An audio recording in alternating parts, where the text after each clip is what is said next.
A winter storm came rolling through New Jersey a couple days ago, dumped a foot of snow, but left us with some really fun longboarding leftovers. After I dug my way out of the snow, I headed to the beach and I finally got to try a brand new cross-stepping drill, and let me tell you, this is a good one.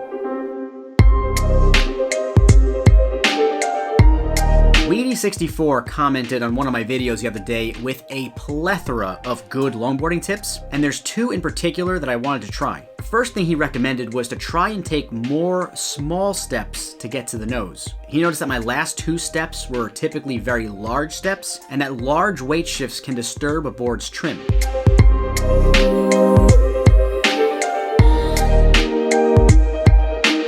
Another tip he mentioned was to try and imitate your favorite longboarders. Now, I killed two birds with one stone on this one because I decided to imitate Phil Rajzman or Phil Rajzman, Hasman. I have no idea how to pronounce his last name. Phil. Uh-huh. Rajzman. That's pretty good. Hasman. Hasman.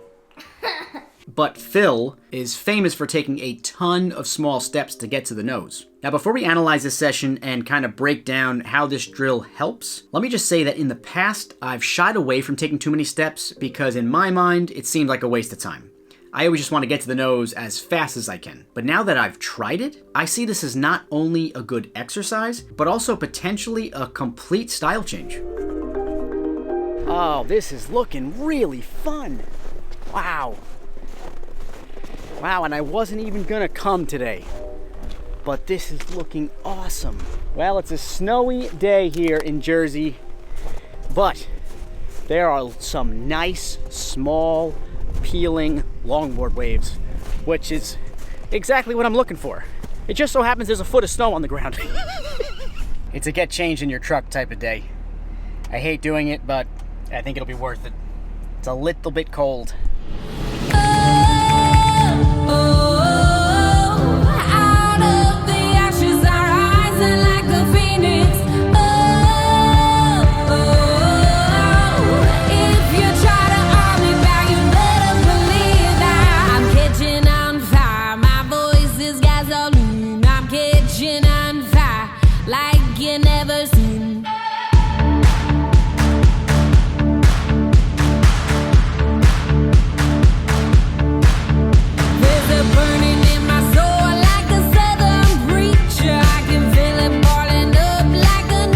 Rajzman. You said Rajzman? Rajzman. Rajzman.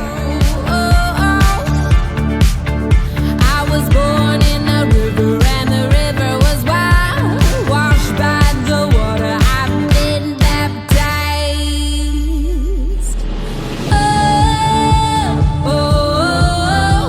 Out of the ashes I'm rising like a phoenix. If you try to hold me back, you better believe that I'm catching on fire. My voice is gasoline. Man, do I love this drill. Iv'e64, you were dead on about how the smaller steps help keep the board a bit more stable. It took me a few waves to break the habit of larger steps, but once I started to get the hang of it, I felt this sort of freedom that I could take as many steps as I wanted. The weirdest part by far are the last two steps. It feels very strange to be here and think to yourself, I still have two more steps to go. But once you try it, it's actually not that hard. There's also something to be said about getting to the nose in a stable fashion. What I noticed today is I was much more focused while nose riding because I didn't have to fix an unstable board from the nose, and that's not an easy thing to do. This wave was one of my favorite waves of 2021, and it's a really good example of this. On the first nose ride, I had to make some adjustments due to some unstable cross-stepping. However, on the second nose ride, I was already stable before I got to the nose, so I was able to focus all of my attention to the nose ride. A continuous problem of mine is that my steps are all over the place instead of one foot right in front of the other. Now, I have a couple ideas on how I'm gonna fix this problem, and obviously I'll make a video about that. But since smaller steps and smaller weight shifts make less of a difference when it comes to the board's trim, I was still relatively stable through all of the poor cross-stepping.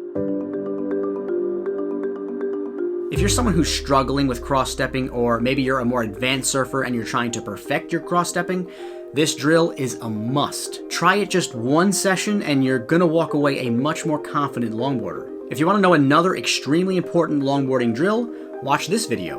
All right, that's it. We're done. That's it? That's it.